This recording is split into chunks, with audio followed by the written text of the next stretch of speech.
I watched my mother smooth down my sister's hair one more time as they prepared to leave for Emma's piano recital, the same night as my choir's regional finals. You understand, don't you, Sophie? Mom said without looking at me. Emma's career is on the line. I understood perfectly. Just like I'd understood in my previous life, when I'd begged them to come, when I'd sobbed myself to sleep that night, when I'd watched Emma get everything while I got nothing. But this time, I had memories that stretched beyond death itself, and I knew exactly what was coming. Of course, I said, my voice steady. You should go support Emma. Mom blinked, surprised by my easy acquiescence. In the original timeline, I'd thrown a fit, had cried and screamed, which only made them more certain they were making the right choice. This time, I simply smiled and turned back to my room. Well, Dad said from behind his newspaper, at least one of our daughters is mature. I closed my bedroom door and leaned against it, my heart pounding, not with sadness, but with anticipation. In my previous life, this night had been the beginning of the end. The night I'd sung my heart out to a half-empty auditorium, while my parents sat in a packed concert hall watching Emma butcher Chopin. The night I'd walked home alone in the rain. The night I'd decided I was done trying to make them see me. But I'd made so many mistakes back then. I'd been reactive, emotional, desperate for scraps of their attention. I'd let my hurt drive me to poor decisions, had dropped out of choir entirely after that night, had spiraled into depression and underperformance at school. By the time I was 25, I was working a dead-end job, still living in their basement, still watching Emma shine while I faded into the background. I'd died in a car accident on my way home from yet another humiliating family dinner where they'd announced Emma's engagement to a successful lawyer, and I'd been introduced as our other daughter. Then I'd woken up at 15, the morning of my first day of sophomore year, with every memory intact. I looked at myself in the mirror now, 15 again, but with the mind of a 25-year-old who'd learned bitter lessons about family and self-worth. My voice was just as good as it had been, maybe better without the years of neglect and self-doubt weighing it down. And this time, I knew exactly what to do with it. This time, I wouldn't beg for crumbs. This time, I would feast. The abuse had started young, though I don't think they would have called it that. To them, it was simply pragmatism, efficiency, making the smart investment. Emma was the firstborn, the golden child, the one who showed promise early. She'd started piano at 4 and displayed what our parents called exceptional talent. Looking back with adult eyes, I could see she was merely competent, but our parents had been young, ambitious, and eager to live vicariously through a prodigy daughter. When I came along 3 years later, I was an accident. Mom had said as much one night when she was drunk, thinking I was asleep on the couch. We weren't planning on another. She'd slurred to her sister over the phone. We'd already invested so much in Emma's training. Another child was just inconvenient timing. Inconvenient. That's what I was. An expense they hadn't budgeted for, a distraction from Emma's rising star. They'd done the minimum, fed me, clothed me, sent me to school. But the music lessons, the summer camps, the special schools, the attention, the pride, the love, that all went to Emma. When I showed interest in singing at age 7, Mom had sighed and said, "We can't afford lessons for both of you, Sophie. Emma's piano career is already established. Maybe you can join the school choir when you're older." So I did. I joined every choir I could, taught myself technique from YouTube videos, practiced in the bathroom when everyone was asleep. I poured everything into my voice because it was the one thing that was truly mine, that they hadn't touched or tainted with their favoritism. But it was never enough to make them see me. Emma's mediocre piano playing earned standing ovations at home. My solos earned distracted nods. Emma's 5th-place finish at a regional competition earned a celebratory dinner. My first-place win at the school talent show earned a "that's nice, dear," as Mom scrolled through her phone. The financial abuse was subtler but just as cutting. They paid for Emma's private lessons, her expensive piano, her sheet music, her performance dresses, her competition fees. When I asked for a microphone to practice with, Dad told me to save my allowance. When I mentioned wanting voice lessons, Mom said public school choir should be sufficient. When I needed a dress for my first concert, they gave me $50 and told me to find something at a thrift store, while Emma got custom gowns that cost hundreds. My college fund, which should have been equal to Emma's, was rated repeatedly to pay for her summer intensives at prestigious music schools. Emma's education is an investment, Dad had explained when I found out. She has real potential for a career. You're smart, Sophie. You'll get scholarships. Emma needs this support. I never got those scholarships. By the time I graduated high school in my first life, my grades had tanked from depression and lack of support.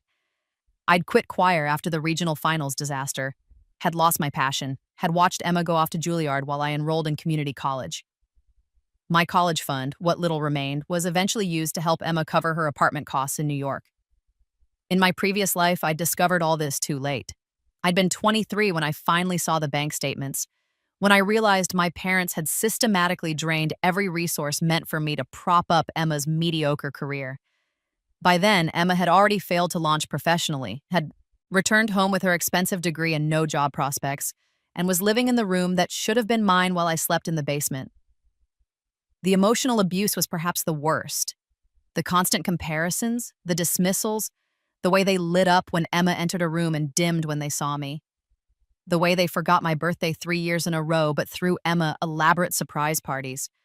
The way they had hundreds of photos of Emma on the walls and perhaps 3 of me, all from early childhood, before they'd decided I wasn't worth documenting. I remembered my mother's face the night I tried to tell her I was depressed, that I needed help. "Everyone feels sad sometimes, Sophie," she'd said, barely looking up from the video of Emma's latest recital. "You just need to try harder to be positive. Look at your sister. She works so hard and never complains." Emma, who had everything handed to her, who never had to work for affection or approval, who lived in a bubble of constant validation and support. Of course, she never complained. The worst part was that Emma herself was complicit. She'd grown up watching our parents favor her, and instead of feeling guilty or trying to even the scales, she'd leaned into it. She'd learned that she could get whatever she wanted by playing the struggling artist, the sensitive musician who needed special treatment. She'd learned to weaponize our parents' favoritism against me. When we were 13 and 10, I'd won a part in the school musical, my first real recognition. Emma had immediately started complaining about stress and anxiety, had claimed she needed the family's full support for an upcoming competition. Our parents had forbidden me from doing the musical because the rehearsal schedule would disrupt Emma's practice time with the house noise. When I was 16 in my first life, I'd been offered a scholarship to a summer music intensive program, a rare opportunity that I'd earned entirely on my own merit. Emma had thrown a fit, claiming it wasn't fair that I got special treatment when she'd been working so much harder for so much longer. Our parents had made me turn it down and had sent Emma to an expensive program instead, using the money from my college fund. Again and again, Emma had sabotaged me with our parents' full support. And I'd been too young, too desperate for their love to see it for what it was. Systematic destruction of my potential to prop up her ego. I'd died angry and small, having never achieved anything, having never escaped their shadow. I'd died knowing Emma was about to marry well and finally achieve the success our parents had always predicted for her, while I remained the family embarrassment, the cautionary tale, the daughter they never quite knew what to do with. But death had given me a gift: clarity, distance, and a second chance. I woke up at 15 with all my memories intact, with the knowledge of every mistake I'd made, every opportunity I'd missed, every moment I'd wasted begging for love from people who would never give it. I woke up 3 months before the regional choir finals that had broken me the first time around. And I woke up with one more thing: knowledge of exactly how good my voice actually was. In my first life, I'd never really pushed myself. I'd been too beaten down, too convinced by my family that I wasn't special, that my singing was just a hobby, nothing serious. But in those moments before I died, in that strange clarity that comes with mortality, I'd finally understood. I'd been extraordinary all along. The summer intensive I'd turned down had sent scouts to our school specifically looking for me. The choir director had tried multiple times to get me private lessons, had offered to pay for them herself. There had been a recording industry executive in the audience at one of my concerts, and I'd never known because I'd been too depressed to follow up, too convinced nothing would come of it. I'd had a gift, a real one, not the manufactured kind our parents had projected onto Emma, and I'd let them convince me it was worthless. This time would be different. This time I would let them make their choice, and I would make mine. The 3 months between my rebirth and the regional finals were the most productive of both my lives. I worked with a focus and determination born of having already lived through the alternative. Every decision was calculated, every move strategic. First, I started documenting everything. Every slight, every broken promise, every dollar they spent on Emma while denying me. I kept a journal, time-stamped and detailed. I saved text messages. I recorded conversations on my phone when they were particularly damning. In my first life, I'd never thought to protect myself legally or financially. This time, I was building a case. Second, I reached out to every resource I'd ignored or missed the first time around. I emailed Mrs. Chen, my choir director, and asked about the private lessons she'd once offered. She was delighted and began coaching me twice a week after school, refusing payment but accepting my help reorganizing the choir room as trade. She'd been a professional opera singer before teaching, and she taught me things I'd never learned in my first life. Proper breathing technique, how to protect my voice, how to perform with confidence. "Sophie, Ais," she said after our third lesson, her eyes shining. "You have something special. Truly special. I've taught for 20 years, and I've only met maybe 3 students with your natural gift. Please promise me you'll pursue this seriously." "I will," I told her.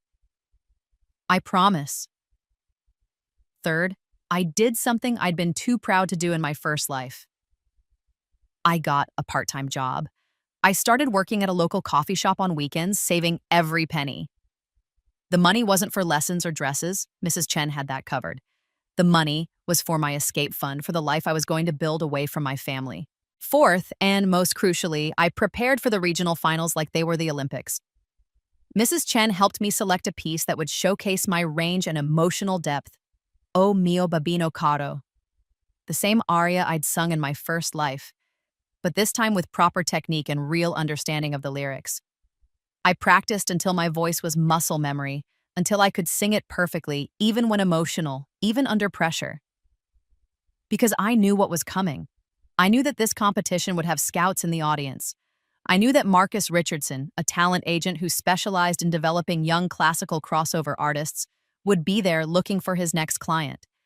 In my first life, he'd approached me after my performance, had given me his card, had told me I had real potential, and I'd been so devastated by my parents' absence, so broken by years of neglect, that I'd thrown the card away and quit choir 2 weeks later. This time, I would be ready for him. The day of the competition, I woke up calm. I packed my dress, a beautiful emerald gown that Mrs. Chen had helped me find at a consignment shop, fitted it myself using YouTube tutorials, and that made me look like I belonged on a professional stage. I did my own makeup, having practiced for weeks. I packed my music, my water bottle, my lucky charm, a small bird figurine I'd bought with my first paycheck, a reminder that I was going to fly free. At breakfast, Emma was a bundle of nerves about her piano recital. Mom was fussing over her, making her special food, talking about how important tonight was. Dad was on his phone, coordinating with other parents about the best seats at Emma's venue. I ate my cereal in silence, waiting. Finally, Emma looked at me. "Isn't your choir thing tonight too?" "Yes," I said simply. "Oh."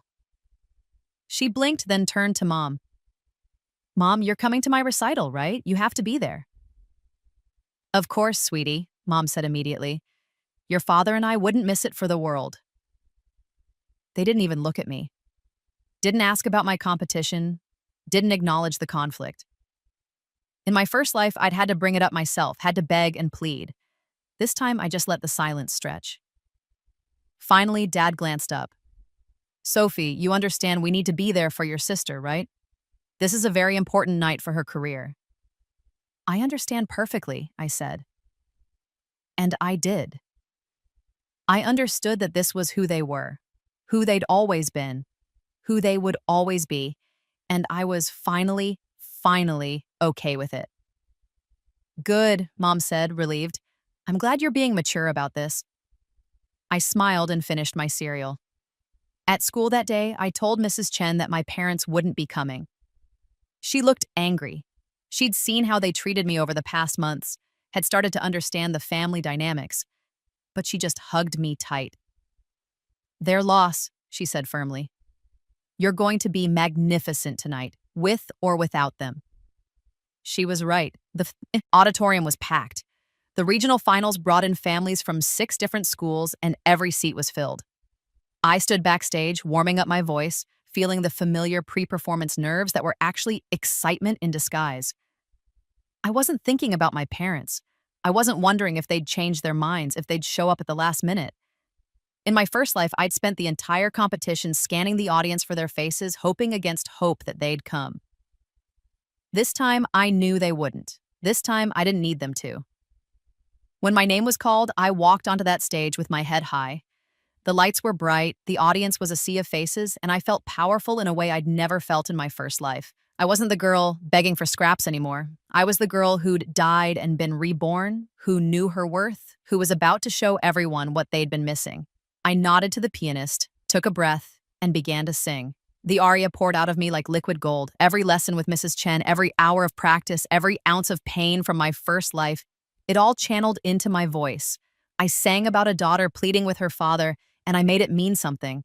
I sang about love and desperation and the ache of not being seen, and every person in that audience felt it. I wasn't just performing. I was exorcising demons. I was rewriting history. I was claiming my power. When I hit the final note, clear, pure, sustained, impossibly long, the auditorium was silent for 3 heartbeats. Then the applause erupted like thunder. People stood. Some were crying. Mrs. Chen was weeping openly in the front row. I curtsied and walked off stage, my heart pounding, and I knew this was it. This was the moment my life truly began. I won first place, unsurprisingly.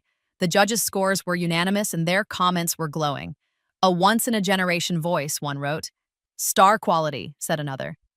Reminded me why I fell in love with music in the first place, wrote the third. But the real prize came after the award ceremony when a well-dressed man in his 40s approached me with a business card. Sophie Martinez, he said, extending his hand. Marcus Richardson, Richardson Talent Management. That was one of the most incredible performances I've seen in 20 years of attending these competitions. I'd love to talk to you about representation. In my first life, I'd been too broken to hear him properly, too focused on the fact that my parents hadn't come, too beaten down to believe I deserved this. This time, I looked him directly in the eye and said, I'd love to hear more. What exactly are you offering? We talked for 30 minutes in the lobby while other families celebrated around us. Marcus explained that he specialized in classical crossover, young artists with classical training who could bridge into pop, musical theater, and recording. He named several of his current clients, all of whom had successful careers. He explained his process: development, training, strategic positioning, and then, when the artist was ready, introduction to record labels. I'll be honest with you, Sophie, he said. You're young, and you'd need a few more years of development before you're ready for a major label deal. But you have something special, not just the voice, but the presence, the emotional connection. If you're willing to work with me, I can help you build a real career. Not overnight, but the right way. What about school? I asked. My education? You'd finish high school, he said immediately. That's non-negotiable. I don't work with dropouts. But we'd add voice lessons, performance coaching, maybe some session work, and small gigs to build your experience. Think of it as a parallel track, student by day, developing artists by evening and weekends. And costs?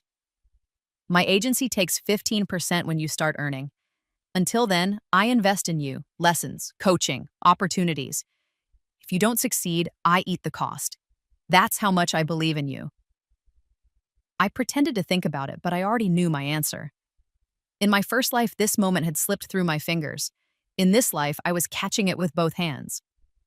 I'm interested, I said, but I need to discuss it with my parents first. Marcus nodded, understanding. Of course, have them call me.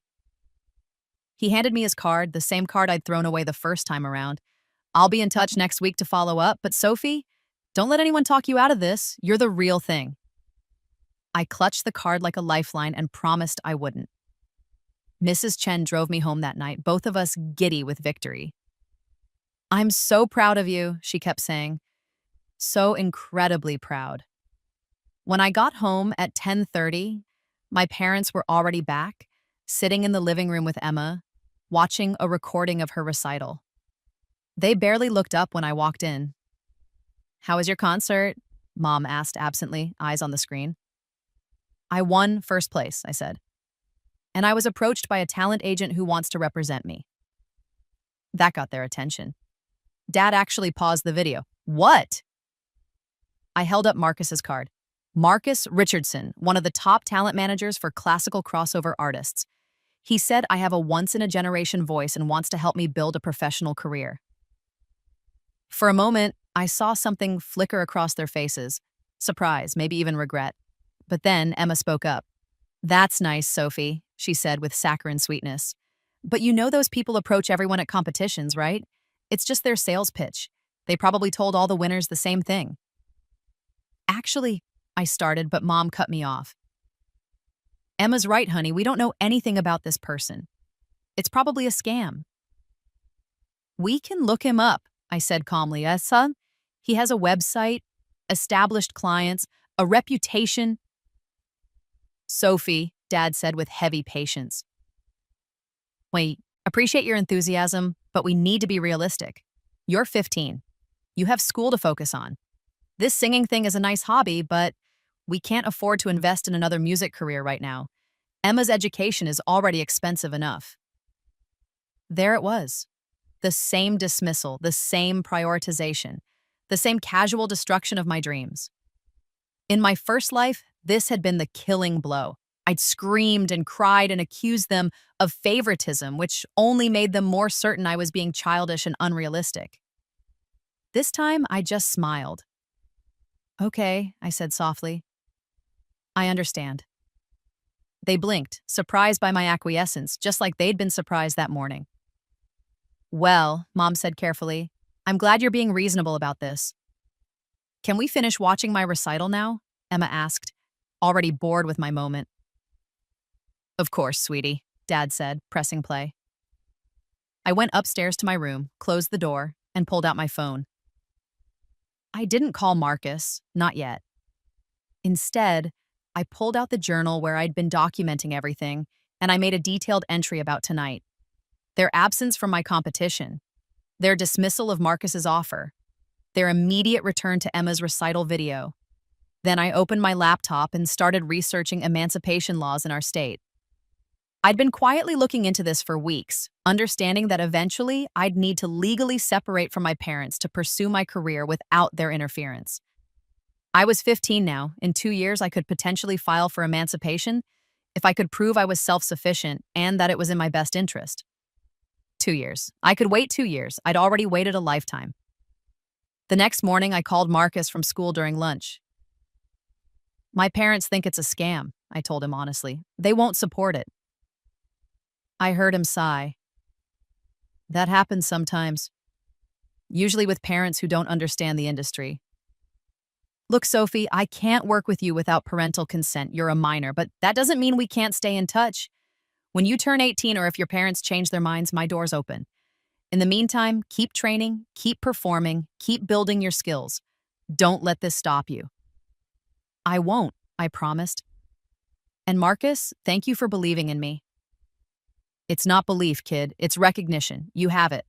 Don't let anyone convince you otherwise." After I hung up, I sat in the empty choir room and made a new plan. If I couldn't sign with Marcus now, I'd prepare for when I could. I'd keep working with Mrs. Chen, keep saving money, keep documenting my parents' neglect. I'd build my case for emancipation, brick by brick. And when the time came, I'd walk away from them completely, not in anger or desperation like I'd done in my first life, but with strategy and strength. I'd let them think they'd won, and then I'd show them exactly what they'd lost. The next 2 years were a masterclass in patience and planning, while my parents continued to pour resources into Emma's mediocre piano career. I built my own empire in secret. I kept working at the coffee shop, eventually becoming a shift supervisor with a decent hourly wage. Every paycheck went into a savings account my parents didn't know about, building my escape fund. By my 17th birthday, I had nearly $15,000 saved. I continued lessons with Mrs. Chen, who had become not just my teacher, but my mentor and advocate. She connected me with a friend who taught at a nearby college, and I started taking advanced vocal technique classes as a special student on scholarship. My skills grew exponentially. I performed everywhere I could: school concerts, community theater, local competitions, church services. I built a repertoire, a performance reel, a growing reputation in the local music community. I created a YouTube channel where I posted performance videos, and slowly, steadily, I grew a following. Nothing massive, but enough to show I had audience appeal. I maintained contact with Marcus Richardson through email, updating him on my progress. He sent encouragement, advice, and occasionally opportunities for small gigs that didn't require parental consent, background vocals for local recording sessions, participation in showcase concerts. Nothing paid much, but it all built my resume and my confidence. I kept my grades up, not for my parents, but for myself. I'd need good grades for college scholarships, for the day when I'd need to prove to a judge that I was responsible and mature enough for emancipation. And most importantly, I documented everything. Every time my parents missed a concert of mine to attend one of Emma's. Every time they paid for Emma's expenses while telling me to use my own money. Every conversation where they dismissed my dreams and elevated Emma's. I had journals, recordings, saved text messages, even testimony from Mrs. Chen and other teachers about my parents' absence from my life. I watched Emma continue her mediocre trajectory. She was good enough to get into a decent music school, but not good enough to be truly competitive. She'd stopped improving around 16, had started coasting on our parents' praise and support. She was going to graduate high school and go to a mid-tier conservatory on our parents' dime, and she'd eventually realize that the real world didn't care about her the way our parents did. I almost felt sorry for her. Almost. But mostly, I watched my parents. I watched them mortgage their house to pay for Emma's audition tour of music schools. I watched them raid my college fund completely, leaving me with nothing. I watched them celebrate Emma's acceptance to a $60,000 per year conservatory while suggesting I consider community college. In my first life, this would have destroyed me. In this life, it freed me. Every choice they made pushed me further from them emotionally and strengthened my case legally. The day I turned 17 and a half, the earliest I could file for emancipation in our state, I made my move. I'd been working with a family lawyer who did pro bono cases for youth advocacy. I'd approached her 6 months earlier, explained my situation, shown her my documentation. She'd been appalled by what I'd shown her and had agreed to take my case. The petition for emancipation was filed on a Tuesday morning. My parents were served with papers at dinner that night. The explosion was spectacular. "What the hell is this?" Dad roared, waving the papers. "A petition for emancipation," I said calmly. "I'm seeking legal independence from both of you." "You can't do that," Mom said, her face pale. "You're a child. You live in our house." "I'm 17 and a half, I have steady employment and savings, and I can demonstrate both financial independence and that emancipation is in my best interest. I have a hearing in 3 weeks." "This is insane," Emma said from her spot at the table. "Why are you being so dramatic?" I turned to her slowly. "Dramatic? Emma, our parents have spent over $200,000 on your music education while giving me nothing. They've missed every important event in my life for the past 3 years while attending all of yours. They drained my college fund to pay for your conservatory auditions. This isn't drama. This is survival. We've given you a home, food, clothes," Dad spluttered. "We've given you everything you need." "You've given me the legal minimum required to avoid neglect charges," I said, pulling out my documentation folder. "Which is why I have 3 years of records showing the disparity in treatment, financial abuse, and emotional neglect, which my lawyer is very excited to present to the judge." Mom's face crumpled. "How can you do this to us? We're your parents." "No," I said quietly. "You're Emma's parents. You made that choice years ago. I'm just making it legal." The 3 weeks before the hearing were tense. My parents tried everything: guilt trips, threats, sudden shows of affection and interest, promises to change. Emma cried and said I was tearing the family apart. They told extended family I was being rebellious and ungrateful, trying to poison my relationships. But I'd expected all of this. I'd lived through worse in my first life, and I had the emotional distance of someone who'd already mourned this family once. Their attempts to manipulate me slid off like water off glass. The hearing itself was almost anticlimactic. My lawyer presented my documentation methodically, bank statements showing the financial disparity, my work records showing stable employment, testimony from Mrs. Chen about my maturity and independence, my academic records showing I maintained good grades without parental support, and finally, the painful evidence of years of neglect and favoritism. My parents' lawyer argued that they'd provided for me, that all families had different dynamics, that this was normal sibling rivalry blown out of proportion, but the judge saw through it. She was a woman in her 60s who'd clearly seen cases like mine before, and she read through my journals with an increasingly grim expression. "I'm granting the petition," she said finally. "Ms. Martinez has demonstrated both the ability to support herself and clear evidence that emancipation is in her best interest. Furthermore, I'm troubled by what appears to be systematic financial abuse and emotional neglect. This is not normal sibling rivalry. This is a family that has chosen to invest in one child at the complete expense of another." She turned to my parents. "You should be ashamed of yourselves. You have an extraordinarily talented daughter who achieved success despite your neglect, not because of your support. You don't deserve her." The gavel came down. Just like that, I was free. I moved out that weekend into a small studio apartment I'd already scouted and put a deposit on. Mrs. Chen helped me move my few belongings. I didn't take much, didn't want much from that house. I took my clothes, my music, my journals, and my bird figurine. Everything else could stay in the past where it belonged. My parents tried one last time at the door. "Sophie, please," Mom said, crying. "Don't do this. We can fix this. We'll do better." I looked at her, really looked at her, and felt nothing but tired pity. "You're not upset that you hurt me," I said quietly. "You're upset that I'm not staying to let you keep hurting me. There's a difference." "What about college?" Dad demanded. "How will you pay for it?" "The same way I've paid for everything else in my life," I said. "By myself." I walked away and didn't look back. Being emancipated at 17 was both terrifying and exhilarating. I was legally an adult, responsible for everything: rent, utilities, food, healthcare, taxes. But I was also free in a way I'd never been before, even in my previous life. The first thing I did was call Marcus Richardson. "I'm emancipated," I told him. "I can sign contracts. Are you still interested?" His laugh boomed through the phone. "Sophie Martinez, I have been waiting for this call for 2 years. Come to my office tomorrow. Let's talk about your future." The meeting was everything I'd hoped for.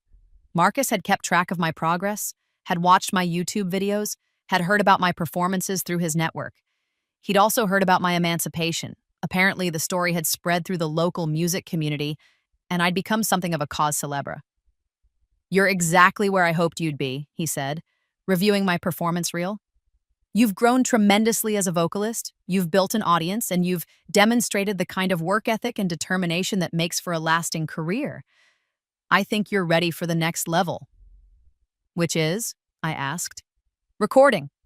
I have connections with a boutique label that specializes in classical crossover and new artists. They're always looking for fresh talent with an existing audience base. I'd like to get you an audition." My heart nearly stopped. "An audition with a record label?" "Not a major label," he cautioned. "This is an independent, smaller operation. But they do good work, they treat their artists well, and they have solid distribution. It would be a development deal. They'd invest in producing a few singles, maybe an EP, see how the market responds. If it goes well, they'd fund a full album. Think of it as a stepping stone to bigger things." I thought about my first life, where I died having achieved nothing, having never even tried for my dreams. I thought about the girl who'd been too broken by her family to seize this opportunity the first time around. "When's the audition?" I asked. "Next month. I'll coach you, help you prepare. You'll need to perform 2 pieces, one classical, one more contemporary. Show your range." "And Sophie?" He leaned forward, serious. This is a real shot. Don't let it psych you out. You're good enough. You've always been good enough. Now you just need to show them. The next 4 weeks were a blur of preparation. Marcus connected me with a vocal coach who specialized in audition prep. We refined my technique, selected my pieces, O mio babino caro for the classical, and a stripped-down version of Hallelujah for the contemporary. We worked on stage presence, on talking about my story, on selling not just my voice but my brand. I kept working at the coffee shop to pay my bills, practiced late into the night, survived on minimal sleep and maximum determination. I was tired, stressed, running on fumes, and I'd never been happier.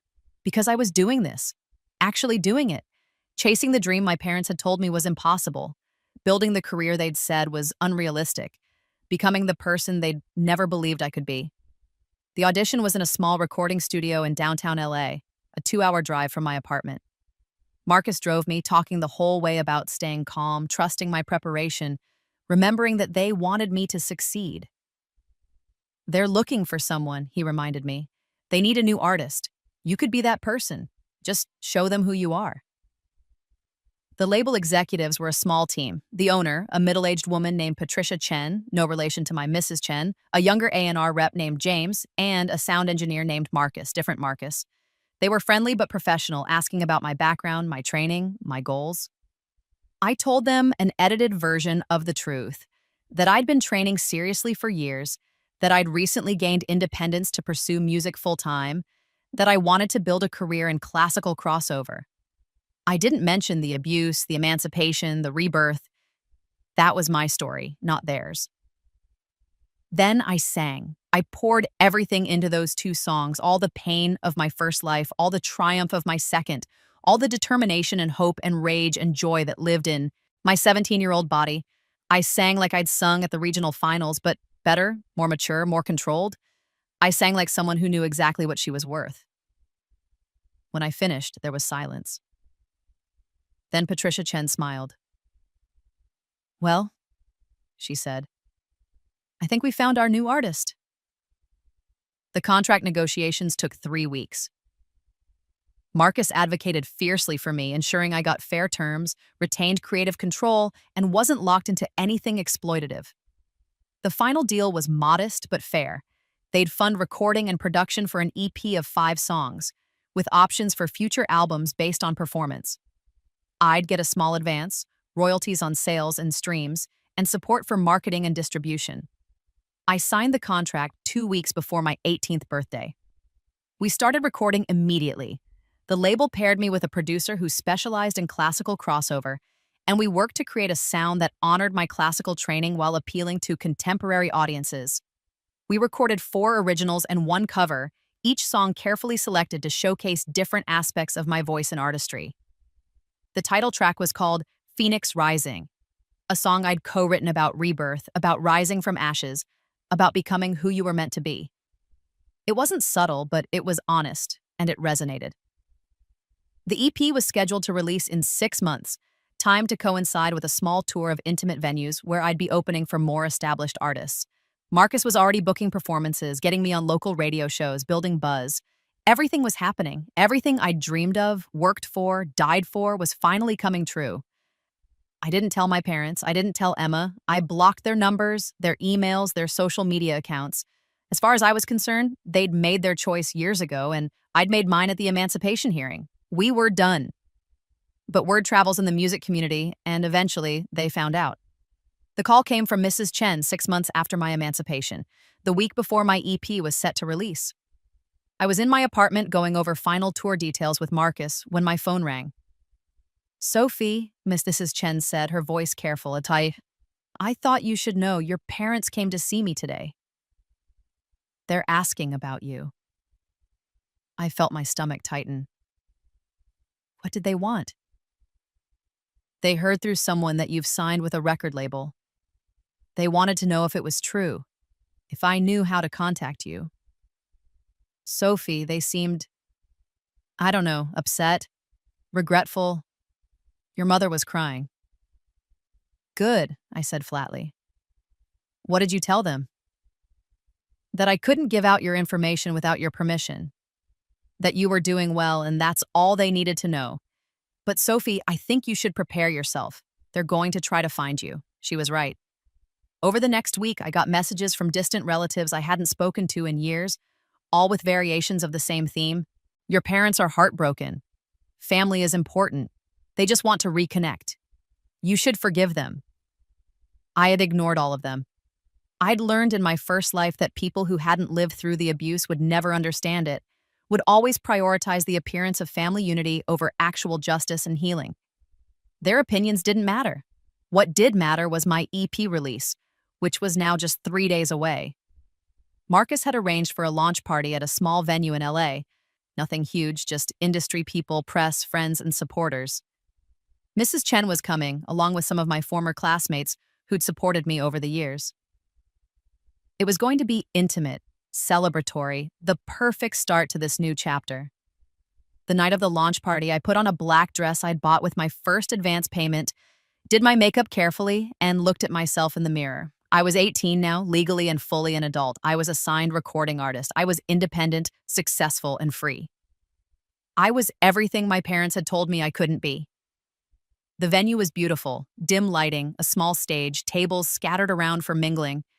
People were already arriving when I got there, industry folks I'd met through Marcus, music journalists, local musicians who'd supported me. Mrs. Chen was there, beaming with pride, and she hugged me so tight I could barely breathe. "I'm so proud of you," she whispered. "So incredibly proud." Marcus gave a short speech introducing me, talking about my journey, my talent, my future. Then I took the stage and performed 3 songs from the EP, including Phoenix Rising. The response was electric. People weren't just politely clapping, they were moved, engaged, excited. After my performance, I was swarmed with people wanting to talk, congratulate, network. A music journalist asked for an interview, a radio DJ wanted me on his show, a blogger asked if she could write a feature.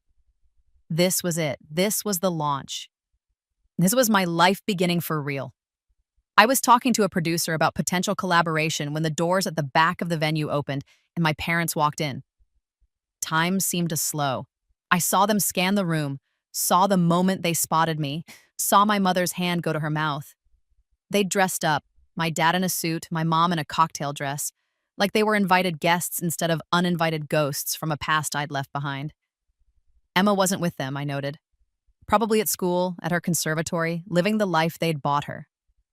I excused myself from the conversation and walked toward them, my heart pounding, but my face calm. Marcus saw them too and moved to intercept, but I shook my head. This was mine to handle. "Sophie," Mom said when I reached them, her eyes already filling with tears. "Honey, you look beautiful. We heard about your album." "EP," I corrected coldly, son. "And what are you doing here?" "We wanted to support you," Dad said. He looked older than I saw. Remembered, more tired. "We heard about tonight and we thought we wanted to be here for this." "Now you want to be here?" I kept my voice low, controlled, aware that people were watching. "After missing every important night of my life? After telling me my music career was a scam? After spending my college fund on Emma? Now you want to support me?" "We made mistakes," Mom said, reaching for my hand. I stepped back. "We know that now. We were wrong to favor Emma, wrong to dismiss your talent. We see that now. Can't you forgive us?" I studied them both. These people who'd given me life but had never really seen me. Who'd raised me but had never really known me. Who'd had 2 chances at being my parents and had failed both times. "Did Emma not work out?" I asked quietly. "Is she not the star you thought she'd be? Is that why you're here now, because your golden child failed to launch and suddenly you're interested in the daughter who succeeded despite you?" Dad flinched. Bull's eye. "It's not like that," he started, but I cut him off. "Yes, it is. Emma's at a 3rd-tier conservatory struggling to make friends because she's used to being the best without working for it. She's going to graduate with massive debt and no real prospects because she's good but not great.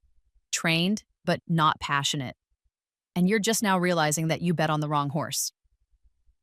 "Don't talk about your sister like that." Mom said, but there was no real fire in it. She's not my sister anymore, I said. She stopped being my sister when she stood by and watched you destroy me for her benefit. You're not my parents anymore. You're strangers who share my DNA, that's all. Sophie, please, Dad said. We want to make this right. We want to be part of your life. We want to support your career. I don't need your support. I never needed it. I built this myself without you, in spite of you. I gestured around the room, at the party, at my success. This is what I did while you were busy with Emma. This is what happens when you bet on yourself instead of waiting for parents who will never choose you. Marcus had made his way over, along with Mrs. Chen. They flanked me protectively, and I felt a surge of gratitude for my chosen family, the people who'd actually been there. I think you should leave, Marcus said firmly to my parents. This is a private event, and you weren't invited. We're her parents, Mom protested weakly. No, Ms. Chen said, her voice hard. Parents show up. Parents support their children. Parents don't drain college funds and miss competitions and dismiss dreams. You're not her parents. You're her donors. There's a difference. Security was already moving toward us, summoned by Marcus's signal. My parents looked between all of us, and I saw the moment they realized they'd lost, that there was no coming back from this, no reconciliation, no happy ending where we all forgave and forgot. I hope you're happy, Dad said, his voice bitter. I hope destroying this family was worth it. I didn't destroy this family, I said quietly. You did years ago when you decided Emma was worth more than me. I just stopped pretending it didn't happen. I just chose myself over you. And yes, it was absolutely worth it. They left, escorted by security, and the room gradually returned to celebration. People came up to me, asked if I was okay, offered support. I assured them I was fine, better than fine, and after a few minutes, the party regained its momentum. But inside, I felt something shift and settle. I'd faced them, the people who'd broken me in my first life, who'd tried to break me in this one, and I'd stood my ground. I'd let them see what they'd lost, and then I'd let them go. Later that night, after the party, Mrs. Chen drove me home. We didn't talk much, but as I got out of the car, she caught my hand. You did good tonight, she said. Not just with your parents, but with everything. I'm proud of who you've become. I couldn't have done it without you, I told her honestly. You were there when they weren't. You believed in me when they didn't. You're more family to me than they ever were. She hugged me tight, and when we pulled apart, we were both crying. I went up to my apartment, took off my fancy dress, and sat by the window looking out at the city lights. Tomorrow, my EP would release to the world. Tomorrow, I'd start doing interviews, radio appearances, preparing for the tour. Tomorrow, my real career would begin. But tonight, I let myself feel the weight of everything. 2 lifetimes of pain and triumph, death and rebirth, loss and gain. I thought about the girl I'd been in my first life, broken and small, convinced she was worthless, because that's what her family had told her. I thought about the woman I was now, strong and free, built from the ashes of that girl's death. I thought about my parents driving home to a house that must feel emptier now, realizing too late what they'd had and what they'd thrown away. I thought about Emma, who'd probably hear about tonight, who'd have to face the fact that the sister she'd dismissed and diminished had surpassed her. And I felt nothing but peace. The EP released at midnight. By morning, Phoenix Rising had been streamed 50,000 times. By the end of the week, it had hit 500,000, and music blogs were calling me the next big thing in classical crossover. By the end of the month, the EP had gone to number 3 on the classical crossover charts, and Marcus was fielding offers for bigger venues, festival appearances, and potential major label interest. My tour started small, opening slots at intimate venues, performing for crowds of a few hundred, but it grew quickly. By the 3rd month, I was headlining small theaters, selling out shows, building a dedicated fan base. My YouTube channel exploded, going from a few thousand subscribers to 500,000. Social media was flooded with videos of my performances, fan covers of my songs, people sharing their stories of overcoming family adversity. I became, somewhat unexpectedly, a symbol not just of musical talent, but of choosing yourself, of walking away from toxicity, of building yourself despite obstacles. People connected with my story, with my music, with the emotion I poured into every performance. Journalists wanted to interview me about my emancipation, about my family. I was careful with what I shared. I talked about the experience in general terms, about overcoming adversity, about the importance of believing in yourself. But I didn't trash my parents publicly, didn't air all the specific grievances. That wasn't who I wanted to be, and it wasn't the story I wanted to tell. My story was about triumph, not bitterness, about rising, not revenge. 6 months after the EP release, Patricia Chen called me into her office. "We want to offer you a full album deal," she said, sliding a contract across her desk. "But we're not the only ones. Sony has expressed interest, so has Atlantic. You're hot right now, Sophie. You have options." I looked at the contract, at Patricia's expectant face, and I thought about what I wanted. A major label would mean more resources, more reach, more pressure, more compromise. An independent label would mean more control, more artistic freedom, slower but more sustainable growth. In my first life, I would have jumped at the major label offer, desperate for validation, for the biggest possible success. But I'd learned patience in this life, had learned to value sustainability over spectacle. "I want to stay with you," I told Patricia. "Major labels can wait. Let's build this the right way." She smiled. Smart choice. The album took 8 months to create. We worked with incredible producers, songwriters, and musicians, crafting something that felt authentic and ambitious. It was called Rebirth. And while only I understood the full meaning, everyone who heard it understood the emotion. It released on my 19th birthday, a gift to myself, a celebration of 2 years of freedom, of life rebuilt. The album went to #1 on the classical crossover charts and crossed over to the main charts, peaking at number 15. The single Phoenix Rising hit the top 40 on mainstream radio. I was nominated for a New Artist Grammy. I didn't win, but I was there at the Grammys, performing on that stage in front of millions. I wore a golden dress that made me look like the phoenix I'd named myself after. And I sang my heart out, knowing that somewhere my parents were watching, seeing what they'd missed, understanding finally what they'd lost. After the Grammys, Marcus told me my parents had tried to contact him, had asked if they could reconcile, had wanted tickets to my shows. I told him the same thing I'd told every other person who'd reached out on their behalf. No, that door is closed. Some people thought I was being cruel, unforgiving, harsh. They said everyone makes mistakes, that family is important, that I should give them another chance. But I'd given them 2 entire lifetimes. I'd given them my first life completely. Let them break me. Let them use me. Let them discard me. I'd given them chances in my second life too. Every time I'd competed, performed, and achieved, I'd given them the chance to see me, to choose me, to be better. They'd failed every time. I didn't owe them another chance. I didn't owe them forgiveness. I didn't owe them anything. What I owed was to the girl I'd been in my first life, the girl who died small and sad and convinced she was worthless. I owed her this success, this happiness, this proof that she'd been wrong about herself. She hadn't been worthless. She'd been extraordinary. She'd just been surrounded by people who couldn't see it. I'm 21 now, writing this from my apartment in New York. A real apartment with a view, not a basement or a studio, but a place that's mine, that I paid for with money I earned myself. My second album just went platinum. I'm about to start a world tour. I have a Grammy nomination for Best Pop Vocal Album. I have Mrs. Chen's photo on my mantle. She's retired now, but comes to every show in the city. I have Marcus as my manager and friend, the man who saw my potential when I was 15 and never stopped believing. I have a community of fellow musicians, fans, and supporters who lift me up. I have everything I dreamed of, everything I died without, everything my parents told me was impossible. And they have Emma. I know because the internet tells me things, even when I don't ask.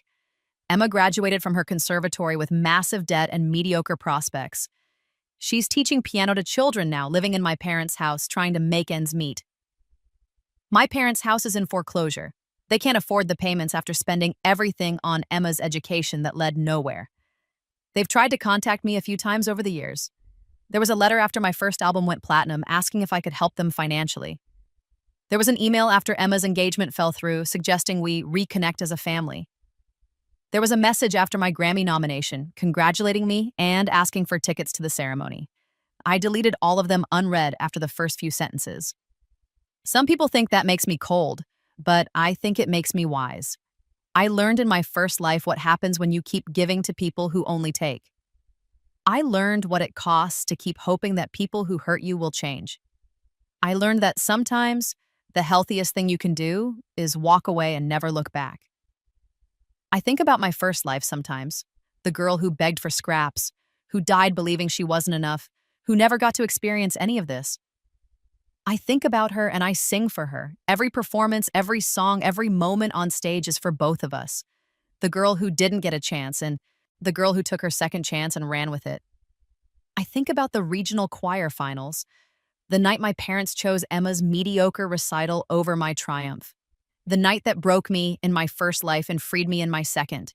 If I could go back and tell 15-year-old me, the me who watched them leave without a backward glance, what was coming, what I'd build from their absence, I'd tell her this: let them go to Emma's recital. Let them make their choice. Let them show you exactly who they are and what you mean to them.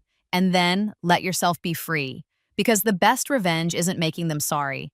The best revenge is being so spectacularly successful that their apologies don't matter anymore. The best revenge is building a life so full of love and achievement and joy that their absence is irrelevant.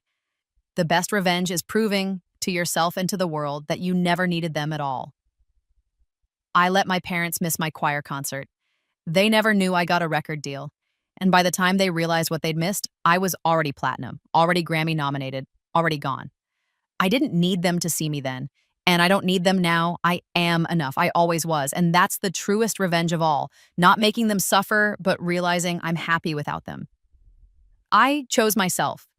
And I won. There's a coda to this story, though. One last moment that brought everything full circle.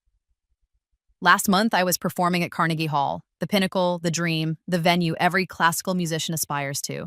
Sold-out crowd, perfect acoustics, the performance of my life. I was in the dressing room before the show, doing my warm-ups, when there was a knock at the door. "Someone here to see you," my assistant said. "She says she's your sister." Emma stood in the hallway, looking smaller than I remembered. She was 24 now, lines of stress around her eyes. Her clothes nice but worn, she looked like what she was. A failed prodigy, a woman who'd peaked at 16 and had been declining ever since. "Sophie, she said, I know you don't want to see me. I know I don't deserve your time, but I needed to tell you something before you go on stage." I should have turned her away, should have had security remove her, but something in her face stopped me, not pity exactly, but curiosity about what could have brought her here. "You have 3 minutes, I said. She nodded, took a breath. I'm sorry, I know that's not enough. I know it doesn't fix anything, but I needed to say it. I was complicit in what Mom and Dad did to you. I knew they favored me. I knew they were hurting you, and I let it happen because I benefited from it. I'm not asking for forgiveness. I'm just asking that you know I understand now what we did to you. What I did to you." "What changed?" I asked. "What made you suddenly develop a conscience?" "Therapy," she said with a bitter laugh. "And failure. Turns out when you're built up your whole life as special, and then the real world shows you that you're just average, it breaks something in you. I fell apart after graduation. Complete breakdown. Spent 6 months in treatment. And in therapy, I had to face what kind of person I'd been, what I'd allowed.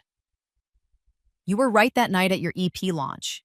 About everything. I wasn't great. I was just enabled. And you were extraordinary despite everything." I studied her, looking for manipulation, for an angle. But all I saw was exhaustion and genuine regret. "Why are you here, Emma?" "Because you're about to perform at Carnegie Hall and someone from your family should be here to see it. Someone should witness you achieving the dream. And since Mom and Dad are too proud and too broke to come, and since you hate all of us anyway, I thought maybe I could at least bear witness. Even if you don't want me to. Even if you throw me out. I wanted you to know that someone from your family knows what you've accomplished. Someone sees you now, even though we didn't then." She pulled out a ticket from her purse. I bought this seat 6 months ago as soon as they went on sale. Back row, nosebleeds, cost me a week's pay. But I'll leave right now if you want. I won't stay if it'll ruin this night for you. Just know that I'm sorry. And I'm proud of you. And you deserved better than what we gave you. I looked at this woman who'd been my sister, my rival, my tormentor, and I felt nothing. No anger, no bitterness, no desire for revenge. Just a kind of distant, neutral peace. You can stay, I said, but Emma, this doesn't make us family again. This doesn't undo anything. This is just you witnessing the consequences of your choices. You in the nosebleeds because that's what you can afford. Me on the Carnegie Hall stage because I earned it alone. That's the price of how you treated me. You get to watch me triumph from the worst seat in the house, and you get to live with knowing you could have been part of this if you'd been a better sister. She nodded, tears streaming down her face. I know, I understand. Thank you for letting me stay. She left, and I finished my warm-up alone. My assistant knocked again. 5 minutes, Sophie. I stood, smoothed my dress, a custom gown, emerald like the one I'd worn to the regional finals, but couture this time, designer, expensive, and looked at myself in the mirror. I thought about 15-year-old me singing her heart out to an audience that didn't include her parents. I thought about the girl who'd died sad and small. I thought about the woman I'd become, strong and free. This one's for us, I whispered to my reflection. Then I walked out onto the Carnegie Hall stage, into the lights, into the thunder of applause, and I sang like the phoenix I was, risen from ashes, reborn in fire, unbreakable and free. Emma was in the back row, just another face in the crowd. My parents were home, watching their mistakes compound, watching their golden child teach piano lessons, watching their rejected daughter soar. And I was center stage at Carnegie Hall, living the dream they said was impossible. I chose myself, and in the end, that choice gave me everything.